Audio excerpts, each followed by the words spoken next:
မျိုးကန်ပြိုင်မဲ့အချင်းချင်းတွေ့ပြီဆိုလို့ရှိရင်အရန်ကိုပြိုင်ဆိုင်မှုပြင်းထန်တဲ့ပွဲတွေကိုကျွန်တော်တို့ကြည့်ရတာဖြစ်တယ်ဒါ Brentford ပဲဖြစ်ဖြစ် West Ham နဲ့ပဲဖြစ်ဖြစ်ကျွန်တော်တို့ဒီ Crystal Palace နဲ့ပဲဖြစ်ဖြစ်လိုမျိုး Spa Arsenal အကုန်လုံးကဒါလန်ဒန်အချင်းချင်းဆိုလို့ရှိရင်ကျွန်တော်တို့အရန်ကန်ကြတယ်ဒါလန်ဒန်မှာဘလူးကဘိုးလေးဆိုရပြကျင်တဲ့ဒီ mindset တွေကြောင့်ဒါတော်တော်လေးကြိတ်နေကန်ကြတာရှိတယ်ဒါပြီးပွဲတွေဆိုမင်္ဂလာပါ brother တို့ကျွန်တော်ဒီနေ့ကတော့ကျွန်တော်တို့ပွဲစဉ်1 Premier League ပွဲစဉ်1ရဲ့နောက်ဆုံးပွဲစဉ်ဖြစ်တဲ့ကျွန်တော်တို့ Chelsea နဲ့ Fulham နဲ့ပွဲကြိုလေးဒါ preview လေးကိုကျွန်တော်နည်းငယ်30ချက်လေးပြောပြချင်ပါတယ်ဒါကျွန်တော်ရဲ့ဒီ Top Corner page ရဲ့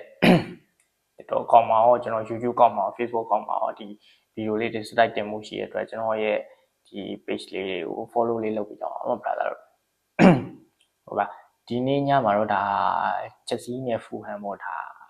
မြို့ခံပြိုင်ဘက်တွေဖြစ်တယ်ဒါ Chelsea နဲ့ Fulham နဲ့ကတော့ဒါအနည်းဆုံးပေါ့အနည်းကဆုံးလန်ဒန်မှာတော့အနည်းကဆုံးမြို့ခံပြိုင်ဘက်တွေဖြစ်တယ်ဒါတွေ့တိုင်းလည်းပြိုင်ဆိုင်မှုပြင်းထန်တယ်လန်ဒန်ချင်းချင်းဒါလန်ဒန်မြို့ခံပြိုင်ဘက်ချင်းချင်းတွေ့ပြီဆိုလို့ရှိရင်အရန်ကိုပြိုင်ဆိုင်မှုပြင်းထန်တဲ့ပွဲတွေကိုကျွန်တော်တို့ကြည့်ရတာဖြစ်တယ်ဒါ Brentford ပဲဖြစ်ဖြစ် West Ham နဲ့ပဲဖြစ်ဖြစ်ကျွန်တော်တို့ဒီ Crystal Palace နဲ့ပဲဖြစ်ဖြစ်လိုမျိုး Spa Arsenal အကုန်လုံးကဒါလန်ဒန်အချင်းချင်းဆိုလို့ရှိရင်ကျွန်တော်တို့အရန်ကန်ကြတယ်ဒါလန်ဒန်မှာဘလူးကဘိုးလေးဆိုရပြကျင်တဲ့ဒီ mindset တွေကြောင့်ဒါတော်တော်လေးကြိတ်နေကန်ကြတာရှိတယ်ဒါပြီးပွဲတွေဆိုဒီနေ့ညမှာကျွန်တော်တို့ဒါပြီးပွဲမှာဆိုလို့ရှိရင်ဒါ Chelsea ကလည်းဒါနီးပြတဲ့ကျွန်တော်တို့ Fulham ကလည်းနီးပြတဲ့ပေါ့အဲ့တော့ Fulham နီးပြလည်းဒါ Real Madrid ကနေပြီးတော့မှပြောင်းလာတဲ့နီးပြ Chelsea ကလည်း Real Madrid ကနေပြောင်းလာတဲ့နီးပြဖြစ်တဲ့ဒါ Xabi Alonso နဲ့ Arbeloa နဲ့ဒါအရှင်ကလေးကလည်းဒီကစားသမားဒါနီးပြတွေဖြစ်ခင်ကဒီကစားသမားနှစ်ယောက်ကလည်းဒါဟိုလွန်ခဲ့တဲ့19နှစ်လောက်ကသူတို့တွဲဆော်ခဲ့ပူတာရှိဒါ Real Madrid မှာပေါ့ဒါသူတို့နှစ်ယောက်ရဲ့ဒါအခုလုပ်တဲ့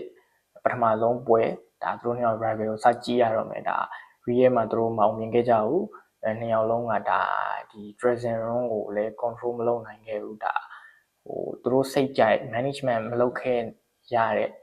ဒီအသင်းမျိုးမှာထွက်လာအသင်းမျိုးကနေပြီးတော့ထွက်လာပြီးတော့ဒီလိုမျိုးမဆိုအသင်းမျိုးကထွက်လာပြီးတော့အခုကိုရိုင်း Xabi Alonso ဆိုရင်လည်းဒါတေချာလေးသူ involve လုပ်ပြီးတော့ဒါပုတ်ဖွဲ့ involve လုပ်ပြီးတော့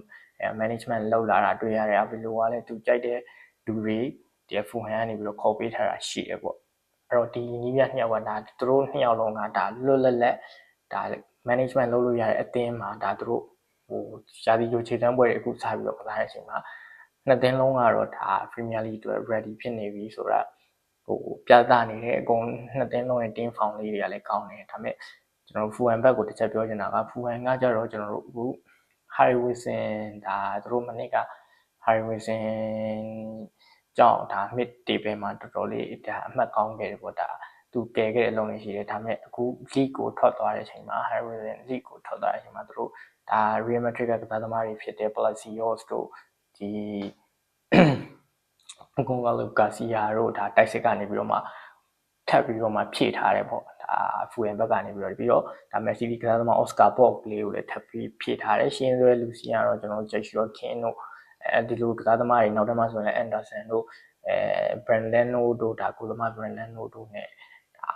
သူ့ရဲ့ရှင်းသွဲလူစီနဲ့အခုလူသစ်တွေနဲ့လောဆယ်လက်ရှိအနေထားမှာကျွန်တော်တို့ဒီ Aveloa လိုချင်တဲ့ပုံစံမျိုးတဖြည်းဖြည်းနဲ့ပုံသွင်းနေတဲ့နေထားမျိုးပေါ့အဲ့တော့ဒါအခု Premier League တင်မှာဒီပွဲစဉ်တင်မှာကျွန်တော်တို့ Chelsea နဲ့တို့ရင်ဆိုင်ရတဲ့အချိန်မှာဒါ Aveloa ဒီ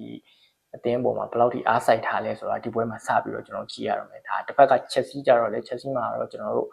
ဒီ bid signing ဖြစ်တဲ့ဒါ Morgan Roger Aston Villa နေပြီးတော့မှ118တန်းနဲ့ပေါင်118တန်းနဲ့ခေါ်ထားတယ်ပေါ့ Morgan Roger ရှိမယ်ဒါ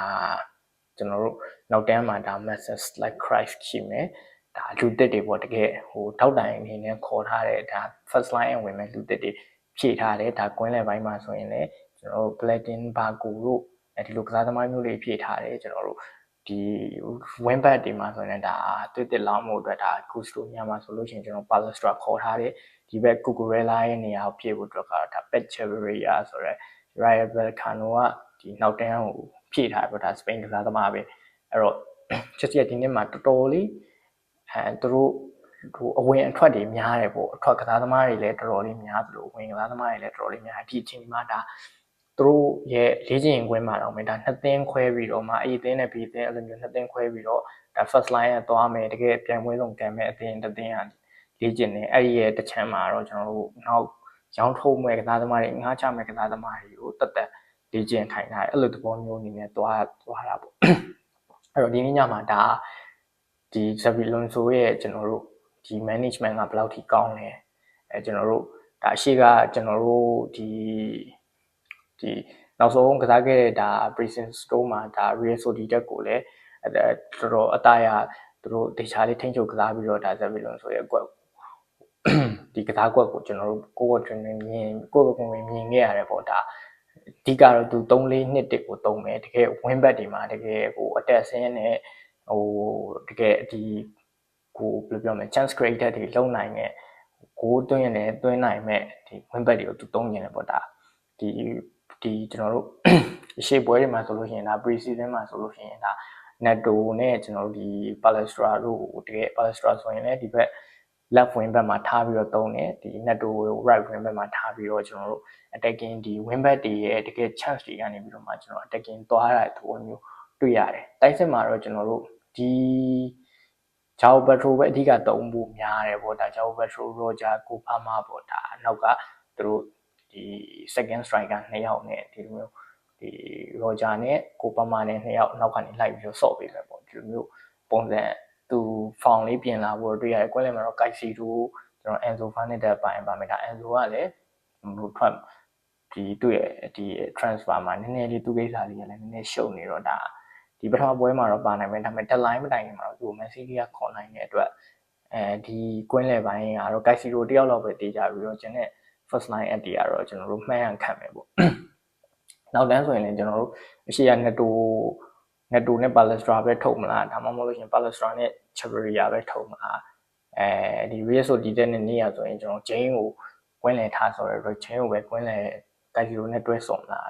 ဒါကတော့ Xabi Alonso ဘလို့သူ့ရဲ့အခု first line ကိုကျွန်တော်တို့တော်ဒါ Chelsea fan တွေကျွန်တော်တို့ Chelsea fan တွေတော်တော်လေးကိုခံမရခက်တယ်ပေါ့ဒါ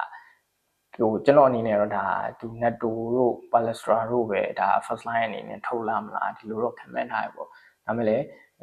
တကယ်ဒီနေ့ညမှာဘယ်လိုလာမလဲဆိုတာဒါလေးကတော့ကျွန်တော်ရင်ခုန်စရာကောင်းတယ်ပေါ့ဒါနောက်တန်းမှာဆိုရင်ကျွန်တော် left price နဲ့ကိုဝယ်ရတော့ပုံသေးရှိပေမဲ့ဒီ right CV မှာသူ့ရဲ့3 back မှာဆိုလို့ရှိရင် Fofana ပဲတုံးလားကျွန်တော် Reece James ပဲတုံးလားလက်ရှိအချိန်ထိကတော့ကျွန်တော်တို့ကျွန်တော် Fofana ရှိရဲအဲ့ဘက်မှာအချင်ပေါင်းရှိရပေါ့ဒီနှစ်ယောက်ထဲကသူဘယ်လိုတုံးမလဲဒါမှမဟုတ် Reece James ပြန်တုံးလားအဲ့လိုမျိုး option လေးတွေတော့ရှိတယ်ဒါတေးတော့မတေးကြဘူးပေါ့ဒါသူ့ရဲ့နောက်ဆုံးဒီနေ့ညမှာသူသွားမဲ့ first line ကသူဘယ်လိုသွားမလဲဘယ်လိုသွားချင်လဲဆိုတဲ့ဟာမျိုးတွေကိုဒီနေ့ Fuan နဲ့ပွဲမှာကိုဝင်မြင်ရမှာဖြစ်ပါတယ်ဒါဒီနေ့ပွဲမှာ2ယောက်လုံးရဲ့ဒါနှီးပြ2ယောက်လုံးရဲ့ဒါပထမဆုံးအဆင့်သက်ခံပွဲ Premier League အတွေ့အကြုံပထမဆုံးပွဲဆိုတော့ဒါတကယ်အကျိတ်နေရှိမဲ့ပွဲပါဒါဘယ်သူအသာရမလဲဆိုတာတော့ဒါကျွန်တော်တို့ဒီလာမဲ့ပွဲမှာစောင့်ကြည့်ရမှာဖြစ်ပါတယ်